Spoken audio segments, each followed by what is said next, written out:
Good morning, everybody, and thank you for registering for today's webinar, which is entitled, What Does an Asset Manager Actually Do and Why Should Hotel Owners Care? My name is Jane Pendlebury. I'm the CEO of HOSPA, the Hospitality Professionals Association. This session is to help us all understand the role of the asset manager, to find out what they actually do and why we should care.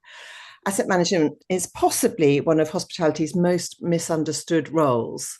But as we'll learn today, every hotel owner wants the same thing, a property that performs.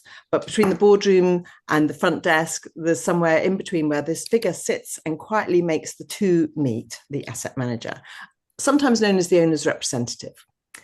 We are grateful to Muse for sponsoring this webinar, so a big shout out to the team there and thank you. It's Thursday, the 9th of July. It's 10 a.m. and remarkably, brilliantly, England is still in the World Cup. I gave you an update at the last one, so give you an update at this one.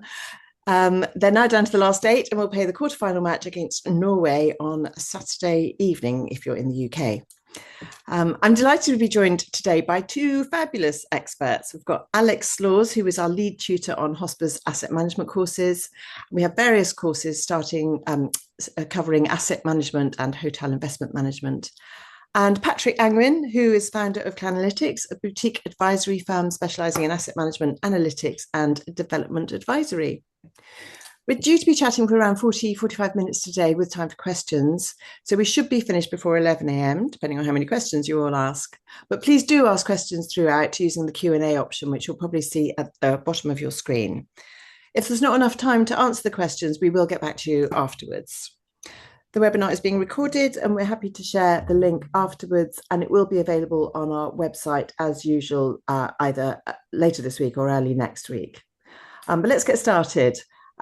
Patrick, Alex, please introduce yourselves and tell us how your career path has ended up being, how you've ended up being in asset management. Do we want to start with Alex? Well, thank you, Jane. It's a pleasure to be here. Yeah, my career was always in operations.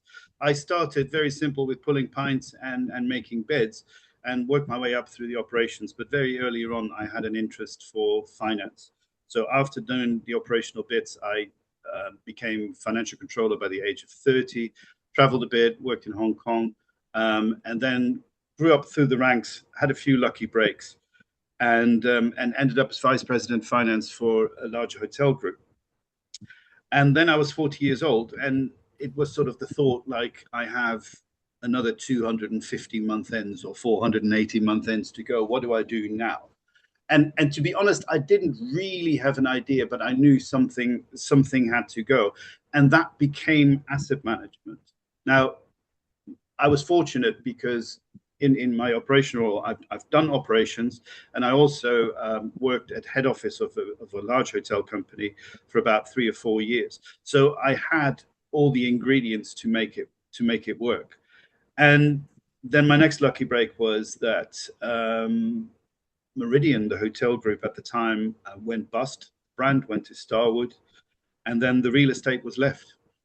And they needed someone to look after the real estate, and very fortunately, that became me. So I had a unique position insofar that I could look after these hotels. I was familiar with these hotels, but at the same time, I could build my own business. And that's how it started. So good always comes, doesn't it? If there's adversity for someone, then there's always something fortuitous for somebody else. Patrick, how did you figure out your career path to end up where you are now? Well, a little bit like Alex, I started out very definitely in hotel operations. I studied hotel management at university, then went to work for a number of different hotel groups, including some large international chains. But I ended up working for a private owner who owned a small group of country house hotels. I worked my way around all the different departments up to sort of senior management level. And I really loved it. But the only problem was that with a young family, I found hotel management difficult, being away working every weekend and every bank holiday and doing stock takes at 2 o'clock in the morning on New Year's Day and all of that kind of stuff. And I kept seeing this advert in the caterer a print magazine. Some of you may still remember. On the back of the caterer, there was always a full-page advert for a company then called Panel Kerr Forster Associates, who is now known as PKF, and who at the time were very much the sort of preeminent hotel advisory firm in Europe, I would say, really. Anyway, long story short, I applied to PKF and got a job there as a generalist consultant.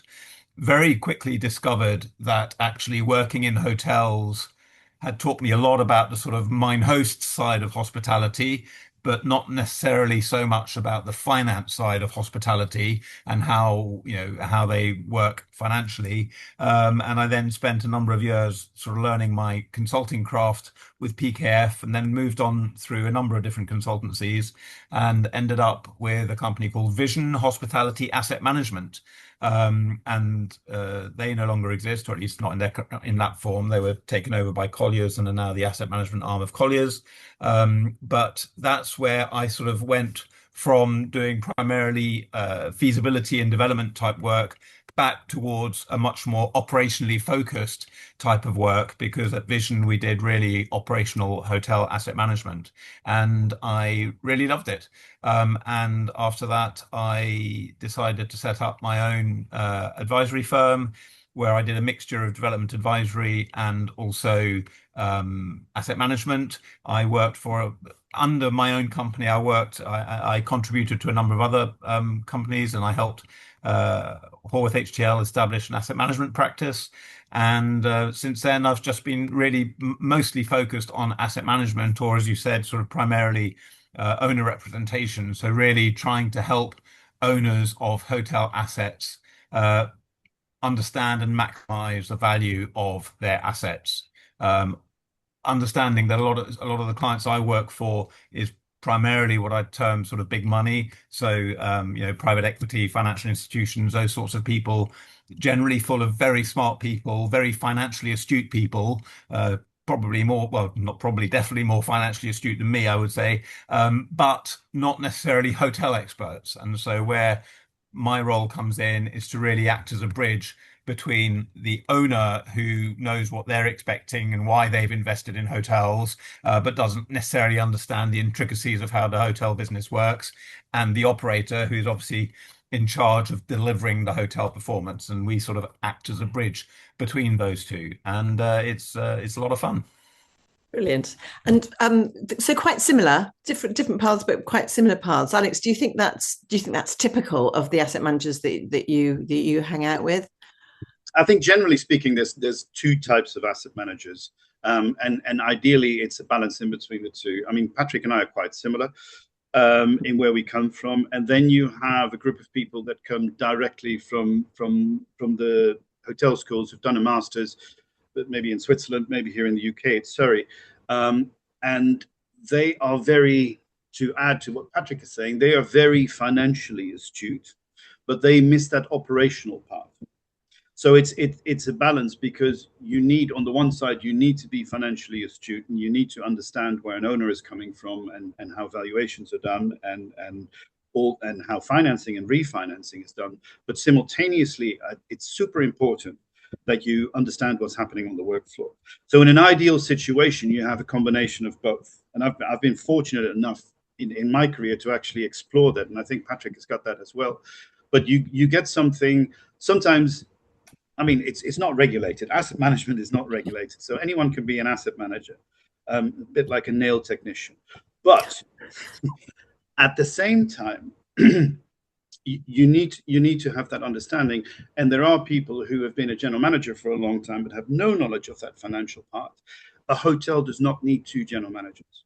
But at the same time, the young lad or the young lady that comes from the school and doesn't have that hotel experience. So it's finding that balance to perform and to be the glue, like what Patrick said, in between. And I'd like to think there's at least 3 or 4 parties in there, because it's not just the owner and the brand, but the people in the hotel are super important, because they ultimately deliver the product and what it results. And then nowadays we're working with white label companies. So you're actually doing the glue in between 4 different parties and making sure that it performs. So, Patrick, I'm sure you're going to agree with that. I was going to ask you how important you think it is for an asset manager to have progressed through the operational route, and can an asset manager be effective without having done that? Because obviously there are some out there. I suspect you're going to give a very similar answer to Alex. I think, I mean, my view is that yes, really, in an ideal world, you do need to have a degree of operational experience, really supporting what Alex has said, that the role is such that it's very difficult to sit down and have credibility when you're speaking to all of the different stakeholders if you haven't been, if not in exactly their position, at least in partly towards their position, and have a real understanding of how a hotel works. So, I hear and say this so many times, but hotels, running a hotel is not like selling widgets. Hotels are complicated, multifaceted businesses. They're a collection of different sort of sub P&Ls. They require people with lots and lots of different types and areas of expertise. And I don't pretend to be an expert in all of them. In fact, I often proudly describe myself as a jack of all trades.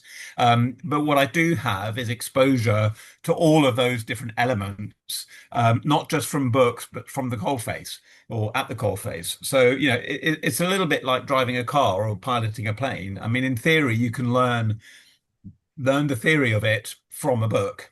But in reality, no one's going to let you drive a car unless you actually start gaining some experience and learn to do it bit by bit. And it's a little bit the same, I think, with hotel asset management. So, one of the key things about an asset manager is defining exactly what that role is. And the truth is, if you ask 10 different people, put 10 different people in a room and ask them what asset management is, you'll almost certainly get 10 different answers. And that's because in reality, as Alex says, it's not a regulated profession, at least not in this country. And it can cover a very broad range of different types of role. At the simplest level, it might just be a question of almost monitoring financial performance and feeding back to the owner, albeit probably, if you're to bring some kind of value, feeding back in a way which interprets the numbers. So you're not just literally repeating numbers back, but you're kind of explaining what they mean. You're trying to understand what's driving them, et cetera, et cetera. And that's really what I would call almost a sort of asset management light remit.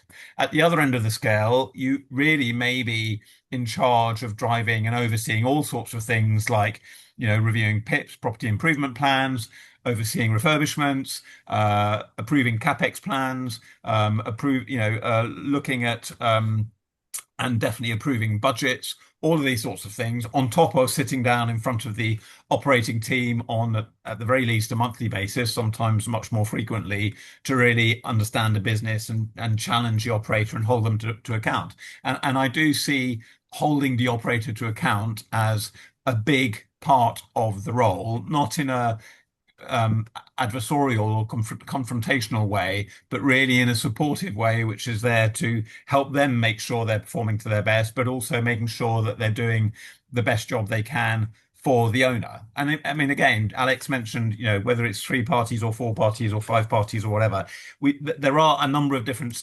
stakeholders, and they all have their own slightly different perspective, and they all have their own drivers. And, so the operator is primarily, for example, involved in, they want to maintain their brand equity. Obviously, they want to earn their fees and those sorts of things. The owner has invested hard cash capital into the asset and wants to make sure they protect the value of their asset and ideally probably get an ongoing return in the meantime. And so all of these different people have different perspectives, but at the end of the day, in a sort of big picture kind of way, they are all ideally pulling in the same direction. It's just that they may not be pulling exactly on sort of true north. Some of them might be pulling slightly sort of northwest, and somebody might be pulling slightly northeast. And what you're trying to do is sort of help manage that and make sure that overall we're steering the right path from the owner's perspective. Because at the end of the day, it's we're working for the owner, and it's the owner's asset. Would you agree with that, Alex? I want to add a few things to that, if I may. I think at the end of the day, we all work for the hotel. And we always need to remember that if there's no hotel, none of us would be there. And I think that's an important thing. I think the other thing is important, communication, and it came across in what you just said. Communication is so important. and it's actually allowing people to speak and understanding and learning where they come from, in order, even if you have a lack in a certain area, whether it be finance, whether it be ops, whether it be whatever it might be.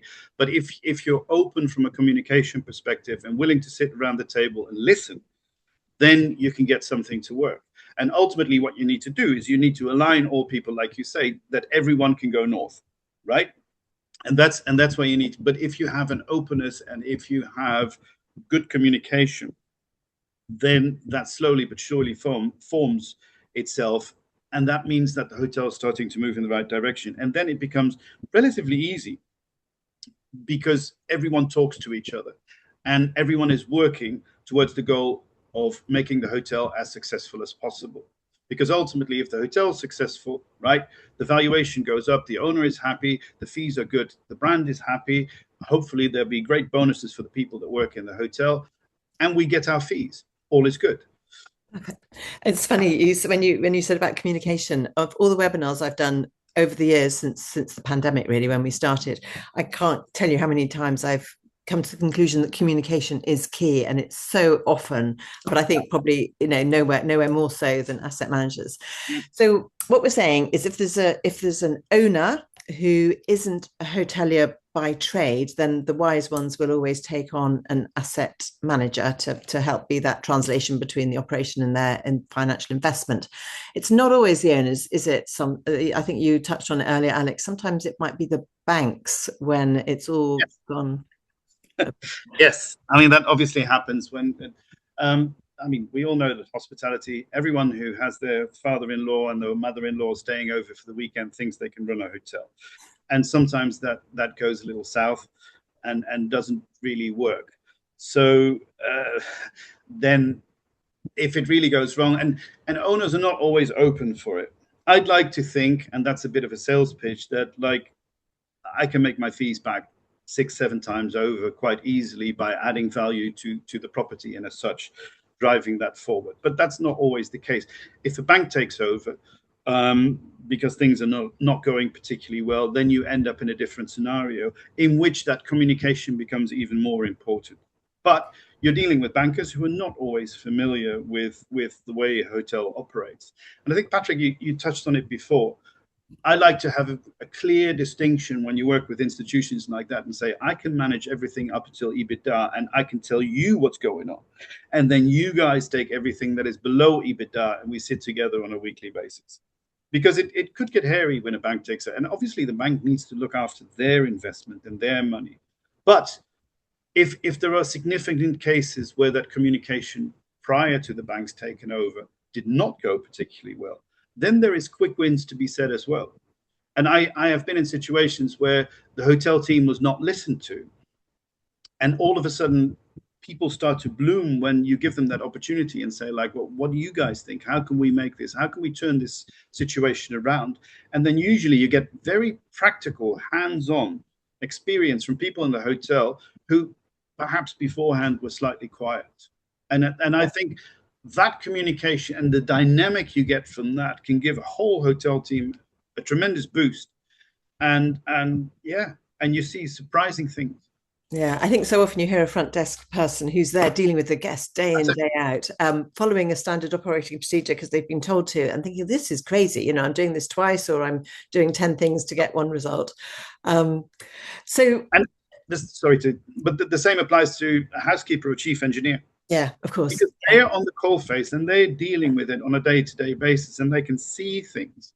But if they're left in the dark, then you don't get that opportunity. Yeah. And asset managers, and sorry, Patrick, go. Sorry, I was just going to add a little bit to what Alex said, which is, I commented earlier that at the end of the day, the owner, we work for the owners, and that's true. But that's not to say that the owner is the be all and end all, or indeed that we are just mouthpieces for the owner. I've been in many a situation where actually I've had an instruction from an owner and I'm acting on their behalf. I'm dealing with the operator, And actually, I think the operator is doing something right, and what the owner wants is wanting me to say on their behalf is actually the wrong thing. So it's not always just the case that you're there to act as the mouthpiece for the owner. I think the whole point of being an independent asset manager or any kind of asset manager is that you're able to bring to the owner that expert. That's why they're hiring you. You're bringing to the deal expertise which the owner doesn't have. Now, sometimes they may have a view as to how they think they want a particular situation tackled, but sometimes you have to sit down and say, well, actually, that's not the right thing to do, and actually, the way the hotel is proposing to tackle something is the right way of doing it. So, although I like the measured position, and we're able to, because we're looking at things from a slightly outside perspective, we're able to understand when the operator is doing something well, and we're able to support the operator in passing that on to the owner, and vice versa. When the operator is doing something which we don't think is right, we're also able to pass that on to the owner and make recommendations as to how we think they should be doing it. And then with the owner's support, we can help drive that through. But I do think it's one a key thing which sort of goes a little bit back to your original question about do you need operational experience. I think a key distinction to draw is that asset managers are not operators, as in their role is not to operate the hotel, and that is very important to remember that. Sometimes, particularly if you do have an operational background, you might kind of be chomping at the bit to tell them how they should be doing things. But at the end of the day, we have to remember that actually the operator, assuming there is an actual, if you like, named operator in place, be that either one of the big brands, or be it a white label operator, as Alex says, that's becoming more and more prevalent. At the end of the day, the operator is in place, and it's their job. They have, typically in the asset management agreement, they will have the ability to operate without undue interference from the owner, and by extension from us. So I think part of the big skill of being an asset manager is finding your way and establishing a relationship with the owner and with the operator, which shows that you're bringing value to both sides. And actually, many a times I've started an asset management remit, and very clearly the operator has not been not been keen, particularly if they're not used to dealing with asset managers. And part of the skill is understanding, or making them understand, that you have something to bring to them to make them work better, which, as Alex says, ultimately, if they're working better, they're going to earn more fees and so on. So I think trying to find that balance is one of the key skills of an asset manager going forward. But it is important to remember that we're not there to operate the hotels. At the same time, the other side of the coin is that operators mostly aren't asset managers. And again, I've had many a conversation with operating companies, particularly white label operating companies, who basically don't think asset managers are kind of a real thing because they do the asset management. That's what they're for. I don't see that so much with the big branded operators, but quite often with white label operators, they think they're doing both the hotel operations and the asset management bit, when actually, to me, they're both quite separate roles. So kind of understanding exactly who sits where and whose role is what and whose responsibility is what is a kind of key part of what needs to be agreed and understood fairly early on. And that comes down to that communication piece, because I know that there's an element of fear sometimes, isn't there, when an operator is told that there's an asset manager or owner's rep coming in to have a chat. I think there's probably a lot of misconceptions, but if it's communicated clearly and you could tell them exactly what you've just said, then that should remove that fear fairly quickly. Have you got examples of where you think you've done something, or you've done something that's completely turned a hotel operation around, where you truly know you added value? I'm sure there's hundreds. Have you got any highlights? Alex, should we start with you? Well, yeah. I mean, I was talking about like a repossession sort of scenario, but it's creating understanding. At the moment, I'm working on a project in Mexico where it's really touch and go, where there is very enthusiastic owners who've really tried their best, but they are missing that operational experience. Yeah. And now we're bringing in a white label operator, and now we're bringing the stuff together. But you got a situation where it could become hairy for a moment, and you need to bring all these parties together. And again, it's communication. 80% is communication and creating that understanding. But it's also what Patrick just said, keeping everyone on the straight and narrow of what they're supposed to do, not in a pushy way. Yeah, and not in a commanding way, but it's also like, we need to make this work. And the way to do it is to keep an eye on the big picture, to demonstrate that big picture, but also to make sure that everyone is aware of the sense of direction that you have for the hotel. Yeah. And that means that you, on a regular basis, that you have a communication with all staff, that you do a little town hall where on a high level you say, this is what we're doing at the moment. Yeah, this is good. This is not so good. I mean, there's hotels that are really affected at the moment by the crisis in the Middle East. How do we cope with that? And again, then you can get the feedback from the staff. You bring in the white label company, you communicate on, at this moment in time, almost on a daily basis with the ownership, and you make things work. But I mean, there could be situations where there is people in places where they're not supposed to be, and then you need to be very decisive in making decisions and moving forward for the benefit of the hotel. And that's always, it's for the benefit of the hotel.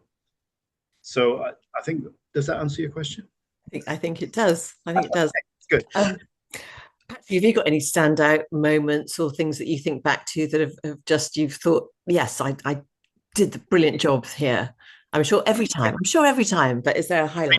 Every night I come home and no. I have, and I mean, there are a few, but I suppose one big standout one from my perspective would be a job I did a few years back, actually quite a long way out of the UK. It was an unusual job because it was a sort of long distance asset management, albeit we were traveling over on a monthly basis to meet with the operator.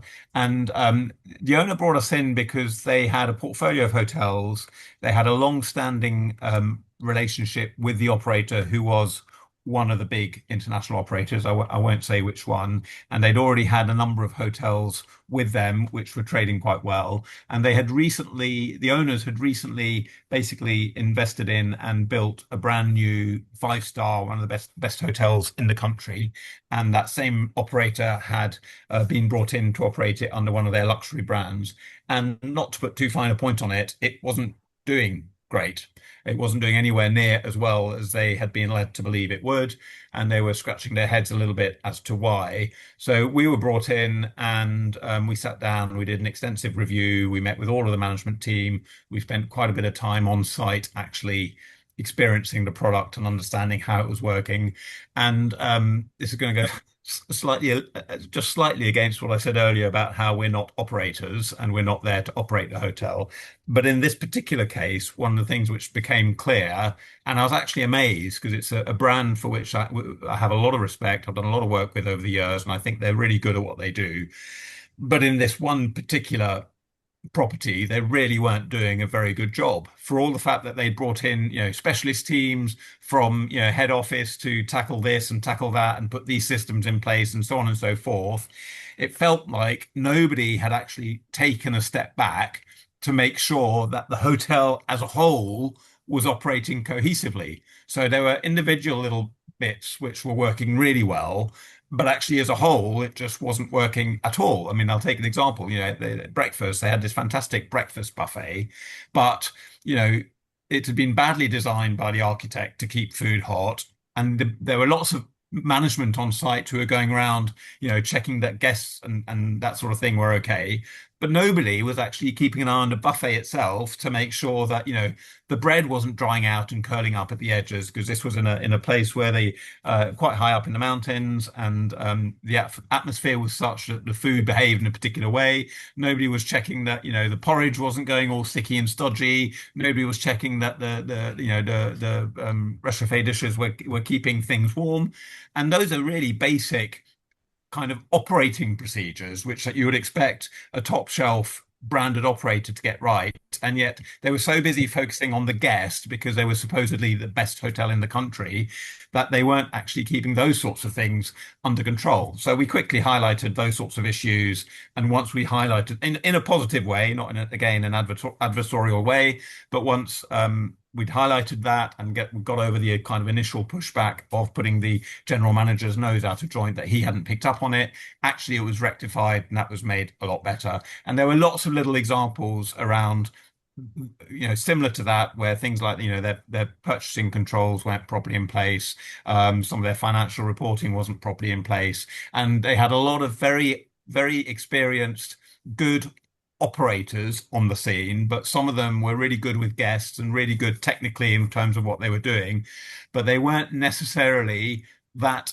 in touch with the financial side of the business. They didn't really fully understand how, for example, making sure that your restaurant is operating properly to minimize wastage that might have an impact on the food cost or that sort of thing. So we were able to come in, and I have to say, after the first year, we had a massive, a massive impact on the bottom line. We improved the bottom line by, I think, 600K in year one, and the client seemed pretty happy and hired us for a number of further years until eventually they brought in a new joint venture partner who did have internal asset management expertise, and sadly we had to let that one go. But I think there are lots of ways in which an asset manager can bring values, and it's not always easy to sort of distill that down into actual, pounds, shillings, and pence. But there are so many different ways in which we can help improve a business, which, as Alex said earlier, once you start to improve the business so it's running more smoothly, that has a positive, beneficial impact on all the stakeholders. We have got some questions coming in, so I'm going to take a quick detour onto those. One very straightforward one. In principle, is the asset manager cost an operating expense or at the owner's cost? Shall I take it? No, let's do it together. Say that. Sorry, could you just say the question again? You broke up a little bit. Is the asset manager cost an operating expense or at the owner's cost? I think it should be an owner's cost. It's the owner's cost, I would say. No, I think it's the owner's cost, because at the end of the day, you need to. I mean, we're a funny business, aren't we? Because we're the only business in the world where we split a profit and loss account in two, and we say one party is responsible for the top half and the other party is responsible for the bottom half, which I think is a completely stupid idea. But that's the way the world turns, and that's the way most management agreements are in place. So, because I think as a hotel as a whole, we should all be responsible for EBITDA at a different fee structure. But that's another conversation and perhaps another webinar. But I genuinely go on. Sorry, I was just going to say, I think by definition, the operator's costs really have to be costs over which the operator has a degree of say or a degree of control over what those costs are. Now, clearly, I say a degree of control because ultimately they have to pay the heating bills and the food bills and so on, and they don't control inflation. But nevertheless, they control how the operation works in order to try and, minimize or optimize those costs. Whereas really the operator has no say over whether an asset manager is brought in or not. So I think it would have to be considered an owner's cost. Yep. Cool, good. And there's another question here, which I think I love the question, but I don't think anyone in hospitality can ever answer it. So I'm not really expecting an answer. But the question is, what does a typical day look like for an asset manager? How long is a piece of string? But you give it a go. Give it a go, Patrick. We'll start with you. Yeah. I think. Well, for me, it's the asset management I do is quite data driven. So for all the fact that I'm an operator by background and I'm always falling back and looking at things from the perspective of the operational side of things, at the end of the day, I'm quite financially driven and very data driven. And I think more and more over the years, I've seen that sort of quant-driven approach becoming more and more the norm for hospitality in a way which it never was 20 or 30 years ago when I started my career. So for me personally, and I'm not saying it's like this for all asset managers, but for me personally, I'm very much, I spend a large part of my day actually getting in data and looking at the data, trying to understand what it's telling me and what's driving the business. And then I use that always as a basis in my discussions with the operator and the owner to then try and interpret and identify how we can improve things to improve profitability. And at the end of the day, I'm looking at top line. Again, I'm not a revenue manager by profession. I know the basics of revenue management, just like I know a lot about a lot of different things, but I don't for any second or part of the day claim to be a specialist asset manager, specialist revenue manager.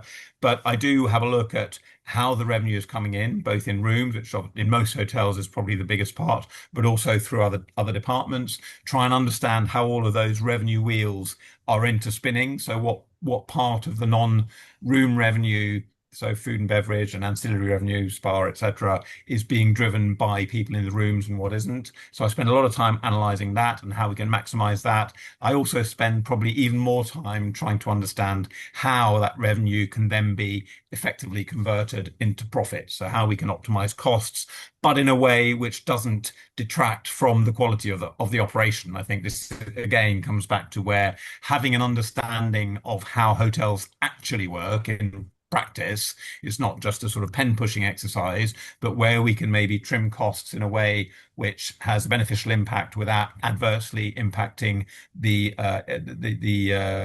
experience for the guest, or without making the operator's job impossible, or without creating additional, so much additional work for people that it becomes unrealistic and unsustainable. So I spend a lot of time doing data analysis, and then I spend the rest of my time talking to the operators and the owners, ideally going around the hotels, having a look at them, staying in them, testing all of their facilities, all of those sorts of things, so that again you can understand what the issues are. I think that ability to be slightly removed, have an understanding of the coal face, but now being slightly removed from it, gives you a slightly different perspective to the people who actually are on property all the time and running it day in, day out. Cool.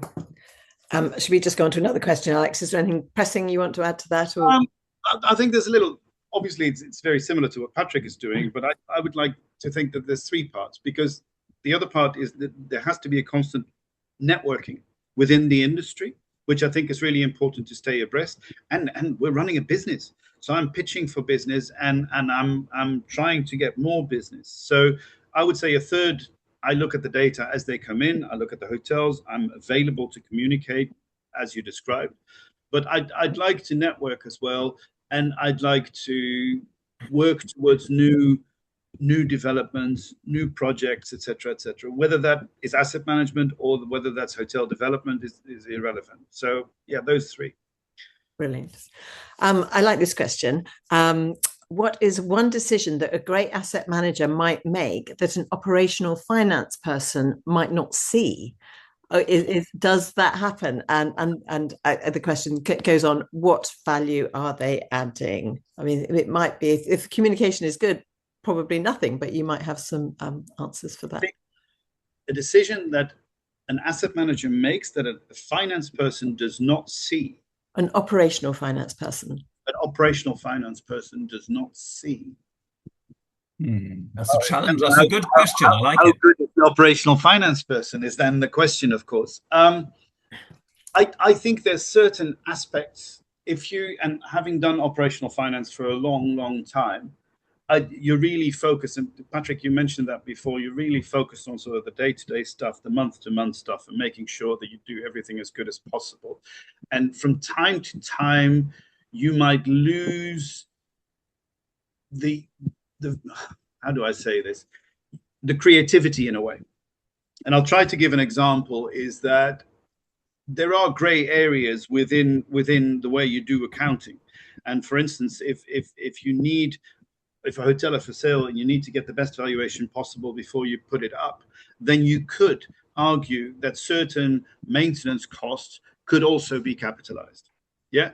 And it's thinking outside of the box in order to make sure that A, the ownership is happy, but B, that the hotel continues to perform, that you can make decisions where you say, actually, we can make this into a project, and that works within all the accounting standards of what we do. Yeah. In order to A, make more profit, which drives the valuation, but at the same time maintain something inside the hotel that is good for the guests and for the product and for the sales activity. Does that make sense? Makes perfect sense. Right. Patrick, give me one. Because I'm curious now. Have you got anything to add, Patrick? Any examples? Yeah, I think, I mean, it's not dissimilar to what Alex says, but I mean, I think I'll go back to something I mentioned earlier, which is PIPs, profit improvement plans. So most of the big international brands will have regular PIP requirements, whereby, because of changing brand standards and various sort of pressures, they will have, if you like, a wish list, a spending wish list of things which they want the owner to spend money on. And they will generally have a list as long as your arm and a timing schedule, which is sort of fairly prescriptive. And one of the things that we spend a lot of time doing is going through the PIP and really trying to balance it out and take, if you like, a slightly perhaps more balanced view as to really what needs to be done. So reprioritizing things, what is really urgent that needs to be done, in the next month or in the next 6 months or in the next year. But what, as Alex said, can be kicked out maybe by a year or 2 years or 3 years. And I think that would be an area where we would take a different view. So it's not necessarily that we disagree with the hotel finance person or with the hotel operator that needs to be done, but because of the needs of the owner, and they will have their own financing obligations and all sorts, because of the needs of the owner, we will be able to take a slightly different, perhaps more pragmatic view as to what needs to be done and what doesn't necessarily need to be done either at all or straight away. And I think that's, definitely an area. I think there's a second part to the question as to how we can bring value. I think that's definitely an area where we can bring value. I mean, one of the portfolios I'm sorry, we're dealing with at the moment, there is a question mark as to, the owner is considering divesting the asset. As part of that, there is a discussion around the PIP and what the PIP requirements are and what we need to get in place and agree to before the divestment, and what we might put in plan and negotiate as part of the sale deal with any particular incoming owner. And there's one here actually about selling. The question is, how involved is an asset manager in the acquisition and sale of properties? There's a question there about, there's lots of people commenting about how they want to get into asset management. So I think we'll answer that in one go at the end. But this immediate one is, how involved is an asset manager in the acquisition and sale of properties? I think I'll jump in on that one if I may, Alex. You can give me your views afterwards. I think that really comes back to what I said earlier about how you define asset management. So if you're what I would term a cradle to grave asset manager, then you might be responsible for everything from identifying potential acquisition opportunities through overseeing the due diligence and then helping with the acquisition, then helping to asset manage to help create value right through to divestment. So at one end of the scale, you might be involved in all of those. And to be clear, typically, the asset manager wouldn't be doing that entirely on their own, whether they're a one-man band asset manager or even an asset management firm. They may not necessarily be covering all of the detail of that on their own, but they would be overseeing it and then maybe bringing in experts to look at different bits of that as part of the process. Equally, you might be just a hands-on operational asset manager where typically the owner already owns the asset and they just bring you in to help drive performance and drive the value of the asset. And then equally, when they decide to sell it, they might involve you a little bit, but you wouldn't necessarily be that involved. And then typically, in my case, it's sort of that middle bit with a little bit of acquisitions and a little bit of disposal, but typically not full cradle to grave asset management. I think that really comes when if you've got a really good long-term relationship with a client who you've been working for 3, 4, 5, 10 years, and they've where they over that life cycle they've bought and divested properties, then yes, you can get involved in that. But typically, most owners, particularly in the UK and Europe, don't necessarily have that viewpoint yet. Understanding that asset management isn't as evolved and established a discipline in the UK and Europe as it is in the US. Yeah. Alex, would you agree with that? Yeah, I think to a large extent I agree with you. It's a little bit like pick and mix in the sweet shop. At the end of the day, we offer the services and people can take wherever. But what is important, what you say, once you build that relationship, then people come to you and you have an open discussion. And that's where it becomes really interesting, where I have clients, I have 2 or 3 clients that I've worked with for the last 20 years. And it's a really nice relationship where it's almost obviously it's their money, it's not my money, but together you decide on what what an acquisition could look like. You look at the feasibility, but you can also look at it from an exit perspective. And I think it's important that you have that combination, particularly with an exit, that you have that combination of operational impact, but also the financial impact. And I think that's the important thing. And clawing back to the previous question, obviously below the operational P&L, there's the whole financing aspect, yeah, which could have a massive impact in how an owner responds to the way things are going. So that needs to be understood as well. But through communication, I think you can do that, and I think it's very satisfying to do one all the way through. It's really good that you have a plan in the beginning and you actually maintain that plan all the way through over the years. And you say at the end, like, well, actually pretty close. I mean, we had some hairy moments where we were pretty close in how we delivered it. Brilliant. Gosh, we've got lots of outstanding questions. I don't think we're going to get through them all, but there's one here which I think is interesting. Would you say a finance manager is better suited for an asset management career more than a revenue manager? Now, Patrick, yeah, it's an interesting one, isn't it, Patrick? You said you're not a revenue management expert, but you understand the fundamentals.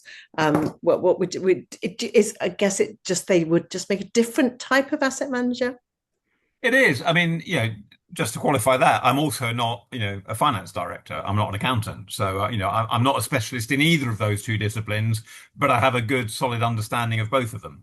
And I think really that's the key. I think really a good asset manager is someone who has had exposure to not necessarily kind of as a full finance director or as a full revenue manager, but who has had hands-on exposure in all of those disciplines, ideally. But you pick stuff along the way. You pick stuff up along the way as you go along. So I think if you have a background as a revenue manager, that doesn't mean you can go into asset management as a career. I think just maybe you wouldn't do it as a sort of standalone asset manager who claims to do everything. You might join an asset management firm, leveraging your expertise in revenue management, and then as part of that asset management firm, start to get some of the additional expertise that you need from colleagues and what have you. Similarly, as a finance manager, I mean, I do think really you do need a proper understanding of the finance side of things to be an asset manager. I think it's probably very difficult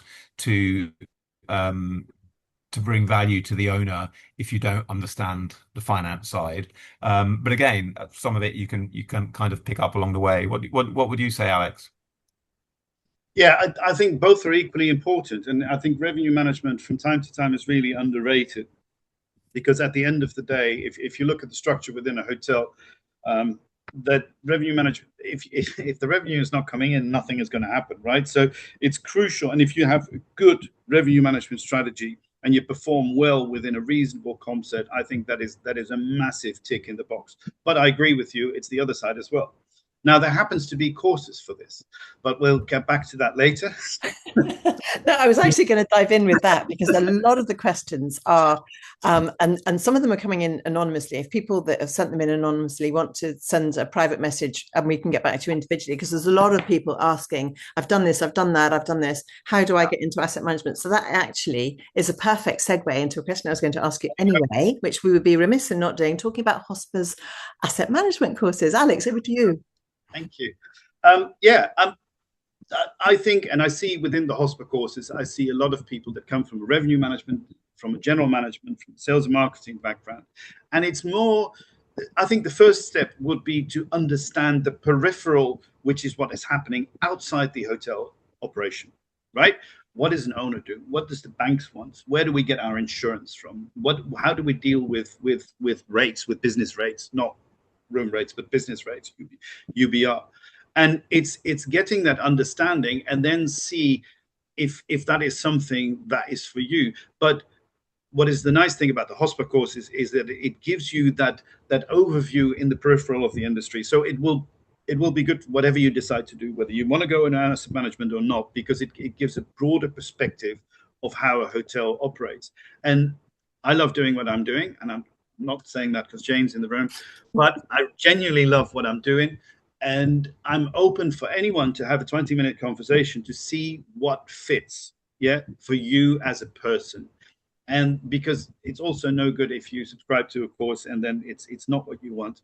But I'm very open to have that 20-30 minute conversation with anyone to see if that is a course for you. We got 3 levels, but the first 2 levels are very, very important, and I don't think you should jump either one of them, because we look at it, what is the owner's perspective? We look at it, what is the valuation of a property? We look at it, how is that relationship with the brands? Let's take a hotel management agreement and let's rip it apart and see what makes sense for the hotel and what actually makes very much sense for the brand, but not so much for your particular property. So it's those things that we do. Brilliant. And the next cohort starts on the 1st of September. 1st of September. 1st of September. And actually, for everyone listening today, if you book, there's currently an early booking promotion running, which gives you 10% discount. So that runs until the end of this month, the end of July. So you just need the code early10%, and that will give you a discount. That will answer a lot of the outstanding questions about how to get into asset management. I think sort of get on that course, have a chat with you directly, Alex, and I'm sure Patrick will be open to talk to people as well. Patrick, going back to that question on revenue management and finance, and you saying that you aren't particularly from a finance background. Obviously, you did a lot in hotels, but I just want you to give you the opportunity to talk about the book that you have written. Just briefly touch on that, because it answers a lot of those questions for people who aren't necessarily coming from the finance route. Yeah, it does. So, yeah, thanks for that, Jane. So, as you say, I've recently launched a book called Better Financial Reporting for Independent Hotels, and that's really a fairly introductory book aimed at non-finance specialists, aimed at helping them understand the kind of basics of how to structure management reporting to improve the financial performance of the business. And it's very much aimed at non-technical readers, and it might be of use to people who perhaps may be very good operators from a technical perspective, but not necessarily understand, as I alluded to earlier, how what they're doing, say, in the restaurant or in the kitchen or in front office, etc., actually impacts the bottom line. It also helps. It was written primarily for owners who may, again, be very financially astute in general terms, but don't necessarily understand how to interpret hotel accounts and make sense of what they are, how to make sure that their accountant is giving them the right information so that they can make the right decisions. So thank you for that. Available now from the HOSPA bookshop, the HOSPA online bookshop. But I mean, there are, going back to your earlier question, there are lots of resources out there, and I would recommend, to anybody interested in pursuing a career in asset management to just do a little bit of looking. Certainly the HOSPA course is a fantastic place to start, and I would recommend anybody start that. But there's also lots of books out there. HAMA, which is the Hotel Asset Management Association, have lots of resource. In particular, they have one book out which is called, I can never remember, it's called something like Hotel Asset Management Issues and Perspectives. And it's not a technical book particularly, but it's a sort of almost like there we go, a series of articles. Anybody would think we'd practice this, and actually we didn't practice that particular bit. But it's a bit of a heavy read. It's not what I'd call bedtime reading, but it has lots of articles on lots of different topics related to asset management, and it's a really good introductory book for anybody who wants to understand exactly what asset management is. Because, as I said, ask 10 different people what it is, and you'll get 10 different answers. Brilliant. Now, there are so many open questions. I think probably the most I've ever had on a webinar, but I'm very conscious of time, and we did promise we'd finish by 11 a.m. So I think what we will do afterwards, our lovely editor, Catherine Doggerel, always writes a blog post the webinars that we do. And I think what we'll do is we'll get all these questions and make sure all of those are answered in that blog as well. So it might be a little later coming out than normal. Lots about KPIs, about the uniform system of accounts, and there are some very specific questions from some people who've come in anonymously. So if you do want us to get back to you individually, please do just message us individually. There's questions about Catherine Doggerel has just agreed. Oh, she will, she said. That's lovely, Catherine. But yeah, lots of questions. So I'm just going to have to call an end to those, and perhaps we need to do another webinar because there's so many outstanding questions there. But I think we are running out of time, so I'm gonna bring it to a close. But please do look out for the blog, and perhaps I'll get the marketing team to send the blog directly to all the people that have attended today, because there's some really interesting ones there.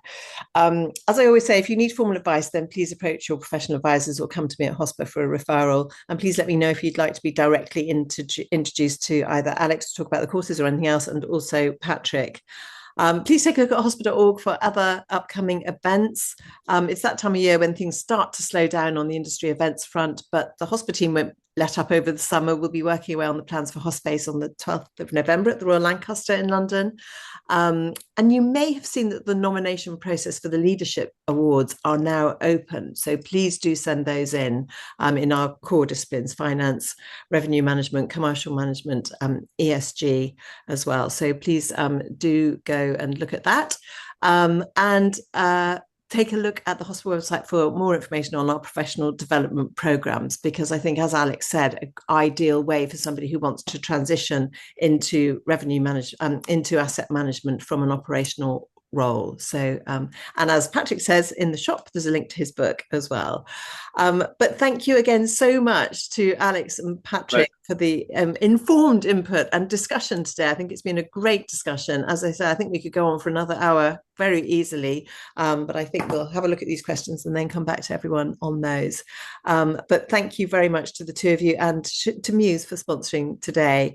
And we look forward to seeing you again very soon. Thanks, everybody, and goodbye. Thank you. Bye-bye. Bye-bye. Bye-bye now.